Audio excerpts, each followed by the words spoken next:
เยอะฮิฮิชะอย่าไปนะ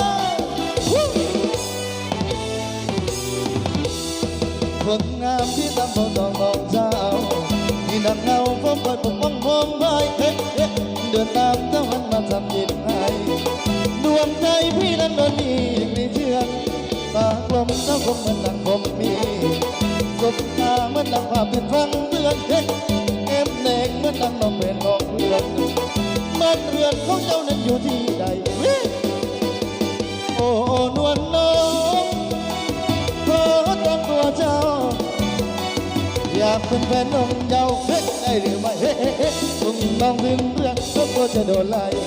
หวังว่าเจ้าหัวใจน้องคงไม่มีเวรกรรมน้องคงไม่ทำให้เกิดเจอไม่กลับจะสักทีคุณตาแม่วาสนาของพี่คนดีน้องคงจะมีเสน่หาคนเพียงเขาคงจะหวงน้องก่อนที่ตอนเหมือนคนจัดกันพลาดมาหนักเบา